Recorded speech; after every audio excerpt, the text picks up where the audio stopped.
सुजाता, बिल्कुल 11 बजे सबकी नजर आज रहने वाली है इस कैबिनेट की पहली बैठक पर, क्योंकि कल शपथ ग्रहण हुआ मुख्यमंत्री का और आज 11 बजे की एक कैबिनेट बैठक। किसे कौन सा विभाग आवंटित किया जाएगा, सबसे पहले तो इस बैठक में यह चर्चा की जाएगी और दूसरा सबसे महत्वपूर्ण बिंदु संतुष्टि को लेकर है।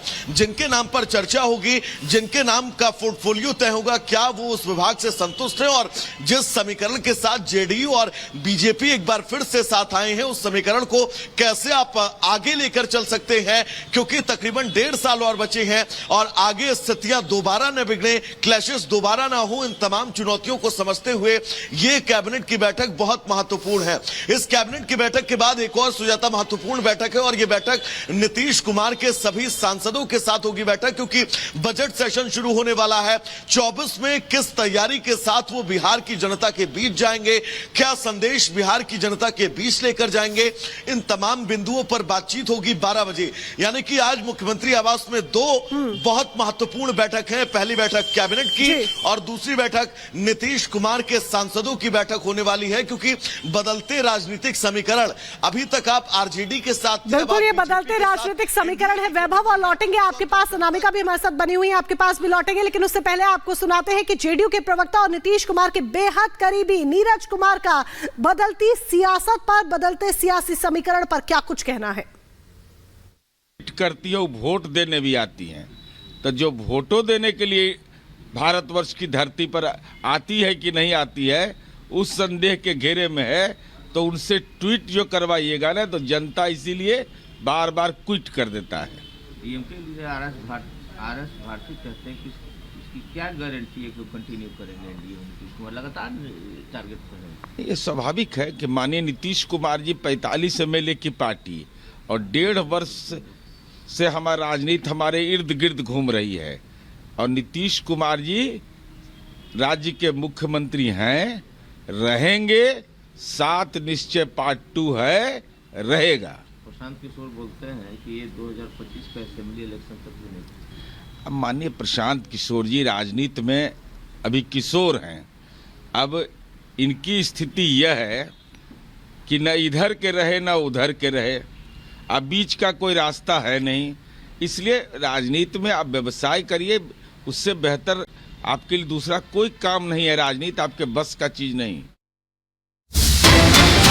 पार्टी पदाधिकारियों संग नीतीश की बैठक 12 बजे सीएम आवास पर बैठक करेंगे। नीतीश अपने सांसदों विधायकों के साथ बैठक करेंगे, क्योंकि उन्हें भी बताएंगे कि आगे की रूपरेखा क्या होगी। ये महत्वपूर्ण है। नई सरकार का गठन हो चुका है और अब एनडीए सरकार है, लेकिन अपने विधायकों और सांसदों को भी साथ रखना जरूरी है। उनके साथ चर्चा करेंगे और हमारे सहयोगी अनूप भी अब हमारे साथ जुड़ गए हैं। अनूप, एक तरफ कैबिनेट की बैठक होगी, एक तरफ नीतीश ने अपने लोगों की, जेडीयू सांसदों और विधायकों की बैठक बुलाई है।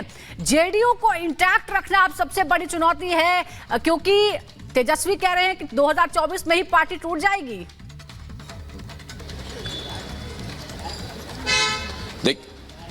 देखिए, बिल्कुल जाहिर तौर पर कल जिस तरह से तेजस्वी यादव ने आकर बयान दिया, जो स्ट्रैटेजी है आरजेडी की, आप समझिए इस बात को कि बहुत ज्यादा अब कुछ बचा नहीं है आरजेडी के पास में। तो अब जाहिर तौर पर 2024 की जो तैयारी है उसे लेकर कह रहे हैं तेजस्वी यादव, और थोड़ी गंभीरता भी दिखाई तेजस्वी यादव ने इस पूरे मामले पर।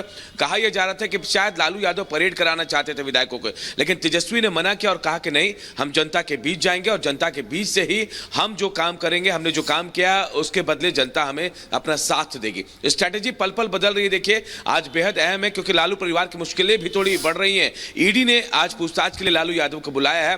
पहले दिल्ली तलब किया था, लेकिन आधिकारिक कार्यक्रमों में व्यस्तता की बात कही गई थी, पारिवारिक कार्यक्रमों में। इसके बाद ईडी ने उन्हें जोनल दफ्तर बुलाया पटना में। आज ये देखने वाली बात होगी कि एक तरफ सरकार हाथ से चली गई, सरकार से निकलकर बाहर आरजेडी आ गया, दूसरी तरफ मुसीबतें कम नहीं हो रही। आज ईडी दफ्तर जाएंगे या नहीं, इस बात पर सबकी नजर आज टिकी होंगी। बिल्कुल, इस पर भी नजर बनी रहने वाली है। चलिए लौटेंगे अनूप आपके पास, लेकिन जिस तरीके से नीतीश कुमार ने अपना पाला बदला है, वो भी लोकसभा चुनाव से ठीक पहले बिहार की सियासत में एक बड़ा फेरबदल हुआ है। नीतीश मुख्यमंत्री तो अभी भी है, पहले भी थे, लेकिन बस पहले आरजेडी के साथ थे, तो अब एनडीए के साथ है। और जिस तरीके से नीतीश कुमार एनडीए के साथ आए हैं, उससे सियासी रुख पूरी तरीके से बदल गया है और इंडी गठबंधन टेंशन में आ गया है। रिपोर्ट देखिए।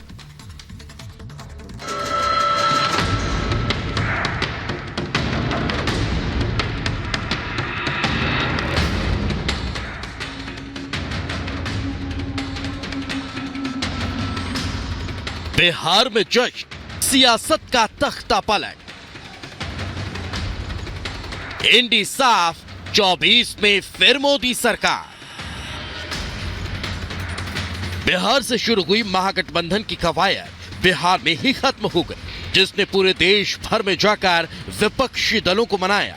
जब उन्होंने मन पलटा तो महागठबंधन का पूरा सूपड़ा साफ कर दी। इंडी को आकार देने वाले एनडीए को मजबूती देने में जुट गए, तो जाहिर है विपक्षी दलों को मिर्ची तो लगेगी ही। ये सूचना तो हमको बिहार के डिप्टी चीफ मिनिस्टर और लल्लू प्रसाद दोनों ने दिए थे और आज वो सच हुआ। ऐसे देश में तो बहुत से लोग हैं, आया राम गया राम, बहुत लोग। जिस प्रकार से उन्होंने पिछले 1-1.5 साल में सामूहिक विरोध भाजपा का करने की पहल की थी, उस पर कायम रहना चाहिए था। आखिर वो कैसा नेता जो रोज कहे कुछ और करे कुछ। नीतीश कुमार को इंडी गठबंधन में संयोजक बनाने पर आनाकानी होने लगी तो उन्होंने पलटी मार। नीतीश ने आरोप लगाया कि गठबंधन में सब कुछ ठीक नहीं था। अभी हम जो पहले गठबंधन को छोड़ के नए गठबंधन बनाए थे और जो नया गठबंधन 1.5 महीना से बनाए थे, 1.5 साल से, तो यहाँ पर भी जो स्थिति इधर आकर के ठीक नहीं लगी है। और जिस तरह से लोगों का दावा हो रहा था, जो इतना मेहनत किया जाता था कि वही लोग ये सब काम कर रहे हैं, वो सब जरा धीरे धीरे लोगों को खराब लग रहा था। नीतीश की पलटी से आरजेडी की कुर्सी छीनी तो आरजेडी नेता बौखला गए और जेडीयू के खत्म होने की भविष्यवाणी करने लगे। उन्होंने नीतीश को थका हुआ नेता तक बता डाला। खेल शुरू हुई है, अभी खेल बाकी है और मैं जो कहता हूं वो करता हूं। और आप लिख के ले लीजिए, जनता दल यूनाइटेड जो पार्टी है 2024 में ही खत्म हो जाएगी। ये 17 महीने में जो काम हुआ है, ऐतिहासिक काम हुआ है, जो आज तक पूरे देश में नहीं हुआ है। और ये भाजपा और नीतीश जी की तो सरकार 17 साल भी रहे। हम लोगों ने तो इतना इनसे करवाया जिनका कोई विजन नहीं था, जो थक गए थे, थके हुए मुख्यमंत्री थे, उनको हम लोगों ने इतना काम करवाया। तेजस्वी के भाई और बिहार में वन मंत्री रहे तेज प्रताप यादव ने सोशल मीडिया एक्स पर पोस्ट कर गिरगिट को गिरगिट रत्न देने की मांग कर डाली। तेज प्रताप ने लिखा, गिरगिट तो बस यूं ही बदनाम है, रंग बदलने की रफ्तार से तो पलटस कुमार को भी गिरगिट रत्न से सम्मानित करना चाहिए। तेज प्रताप के हमले पर बीजेपी विधायक शलभ त्रिपाठी ने पलटवार किया है। उन्होंने पोस्ट पर ही जवाब देते हुए लिखा, एक ही रात में वन मंत्री से पूर्व वन मंत्री होने का दर्द है। और जो कहते थे कि मर जाएंगे मिट जाएंगे, बीजेपी में नहीं जाएंगे, तो उनको तो चुल्लू भर पानी में। अब उनसे पूछिए कि सम्राट चौधरी जी पगड़ी को जलाएंगे या अपने वादे को पूरा करेंगे, क्या करेंगे, हमको नहीं समझ में बात आ रही है। तो हम लोग ध्वस्त कर देंगे इस बार एनडीए को बिहार में और देश में। एनडीए से सरकार को विदा करने का काम करेंगे।